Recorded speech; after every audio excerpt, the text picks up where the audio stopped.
Hi everybody, welcome back to musicmoose.org. Now in this segment I thought I'd touch a little bit on octaves. If you remember in the last segment we talked about tunings and there being 2 D strings and 2 G strings and the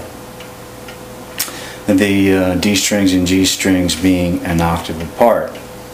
So I thought I'd just touch on just a little bit of music theory in this section. Now before we get started with that, I want to talk about fingerboard markings.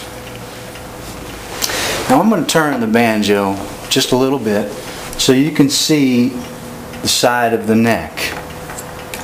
Now on the side of the neck you can see these dots.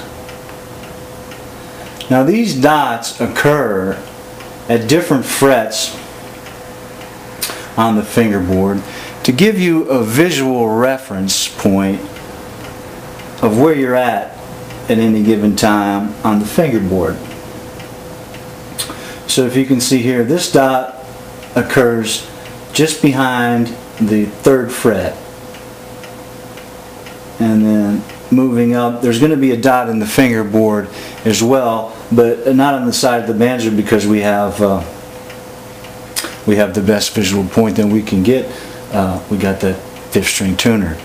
So again, there's going to be one right behind the 5th fret in the middle of the fingerboard, and then at the 7th fret, just behind the 7th fret, just behind the 10th fret.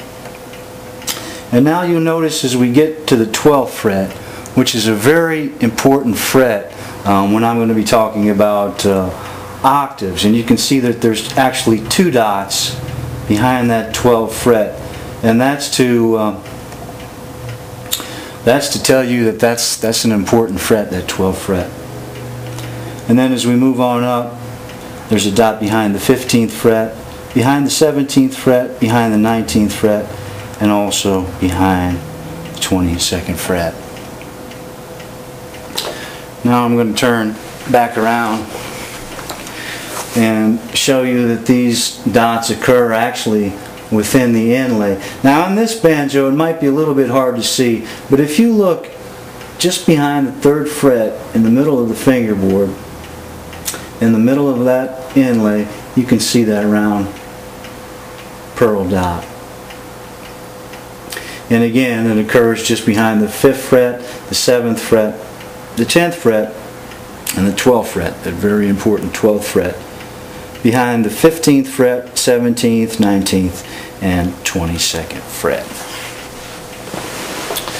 So again, there to give you, when you're first starting out fingering on the banjo, to give you a visual point from which to work from to actually look down on the side of the neck and to know where you're at on the fingerboard. Now getting back to octaves and a little bit of music theory, don't let music theory intimidate you, because really it's really quite simple, and the basics of music theory comes from knowing the alphabet from A through G, knowing how to count between 1 and 12. Pretty simple, huh? A through G and 1 through 12. So now I want to get back to the frets a little bit. I want to call the distance between each fret a half step. So the distance from the nut to the 1st fret is a half step. The distance from the 1st fret to the 2nd fret is a half step, and so on right up to the 22nd fret. Now, why is that 12th fret so important? There are only 12 notes in music. That's all there is, are 12 notes.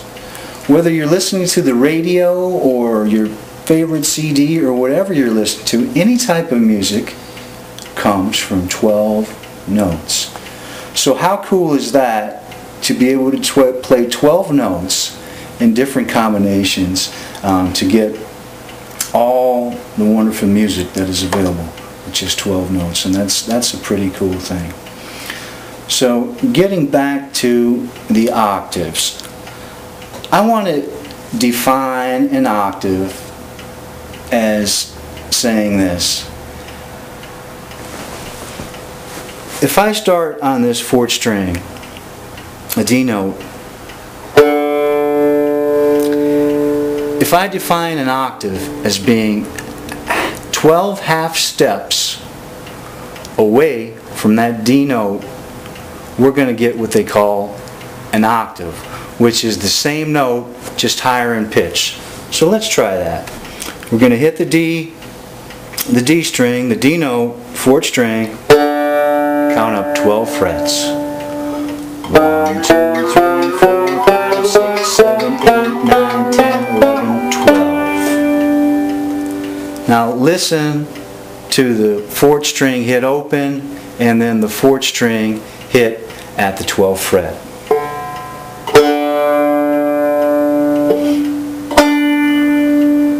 It's the same note, it's just that the note fretted at the 12th fret is one octave higher than the original note D that we hit open.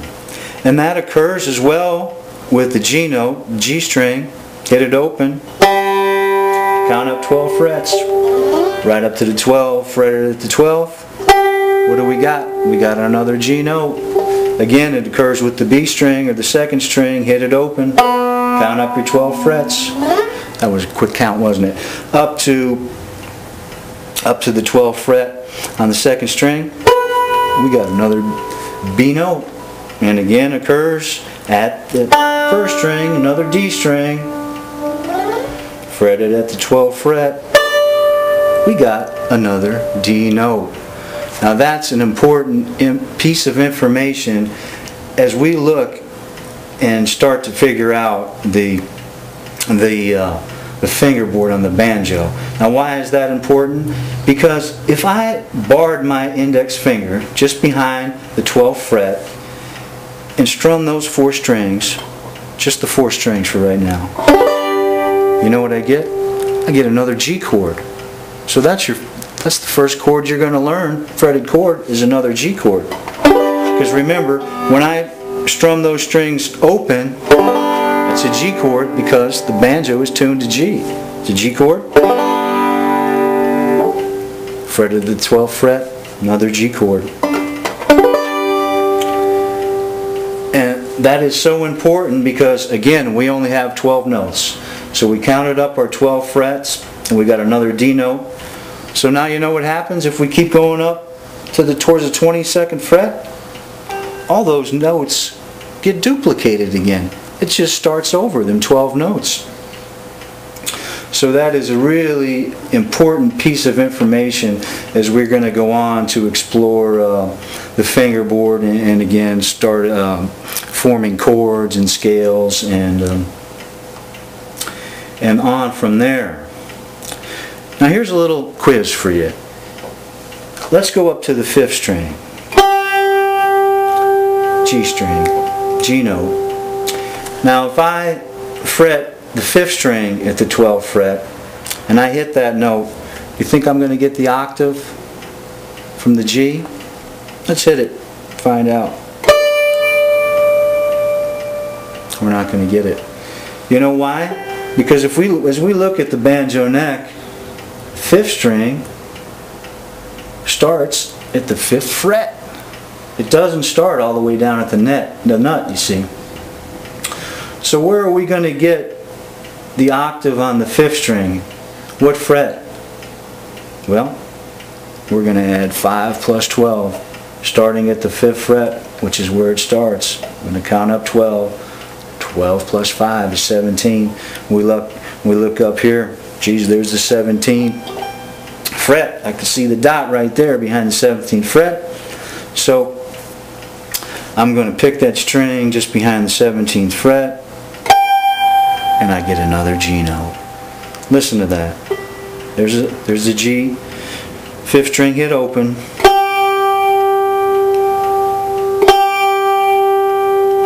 And now fretted at the 17th fret, which is 12 half steps away from that 5th fret, we get the same G note. It's that same sound, it's just that that's higher in pitch. So that's a little bit about the octaves. And I'm going to be explaining more about octaves and a little bit of theory. Again, don't let theory intimidate you, because it's really very easy, and I'm going to try to keep it all just as simple as I can. So thanks for joining me, everybody, and I'll see you next time right here on The Moose.